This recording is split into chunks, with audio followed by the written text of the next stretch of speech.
CPIM general secretary Sitaram യെച്ചൂരിക്ക് രാജ്യത്തിന്റെ വിട. Delhi AKG ഭവനിലെ പൊതുദർശനത്തിന് ശേഷം വിലാപയാത്രയായി എയിംസ് ആശുപത്രിയിൽ എത്തിച്ച മൃതദേഹം വൈദ്യശാസ്ത്ര പഠനത്തിനായി വിട്ടു നൽകി.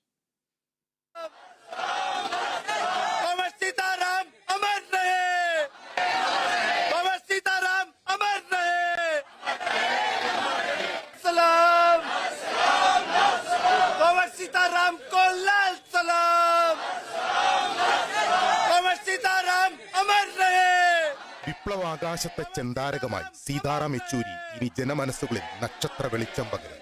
സാമ്പ്രദായിക രീതികളുടെ സുഗമപാതകളിൽ നിന്ന് വഴിമാറി നടന്ന നേതാവിന്റെ മൃതദേഹം അദ്ദേഹത്തിന്റെ ആഗ്രഹം പോലെ വൈദ്യശാസ്ത്ര പഠന ഗവേഷണങ്ങൾക്കായി Delhi All India Institute of Medical Science അധികൃതർ ഏറ്റുവാങ്ങി. എന്നും വിദ്യാർത്ഥിയുടെ മനസ്സിലെ തീപ്പൊരിയുമായി ജീവിച്ച ഒരു കമ്മ്യൂണിസ്റ്റ് മരണത്തിന് ശേഷവും അറിവിന്റെ തീരങ്ങളിലൂടെ അനുസ്യൂതം യാത്ര തുടരും. രാവിലെ 9:30 വസന്ത് കുഞ്ചിലെ വസതിയിൽ നിന്നും സീതാറാം യെച്ചൂരിയുടെ മൃതദേഹം AKG ഭവനിലേക്ക് കൊണ്ടുവന്നു. ഭാര്യ സീമ ചിസ്തിയും നേതാക്കളായ വൃന്ദ കാരാട്ടും ബിജു കൃഷ്ണനും ഒപ്പമുണ്ടായിരുന്നു. പാർട്ടി ആസ്ഥാനത്ത് മുഖ്യമന്ത്രി Pinarayi Vijayan, Prakash Karat, MA baby, NV Govindan തുടങ്ങിയ നേതാക്കൾ മൃതദേഹം ഏറ്റുവാങ്ങി.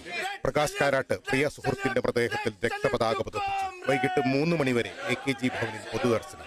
ആയിരങ്ങൾ അന്ത്യാഭിവാദ്യവുമായി ഒഴുകിയെത്തി. ലാൽ സലാം, കോമ്രേഡ് യെച്ചൂരി അമർ രഹേ മുദ്രാവാക്യങ്ങൾ അന്തരീക്ഷത്തിൽ മുഴങ്ങി. സോണിയാഗാന്ധി, JP നദ്ദ, അഖിലേഷ് യാദവ്, ശരത് പവാർ, മനീഷ് സിസോദിയ, കനിമൊഴി തുടങ്ങി ദേശീയ നേതാക്കളുടെ വൻ നിര തന്നെ അന്തിമോപചാരം അർപ്പിക്കാനെത്തിയിരുന്നു.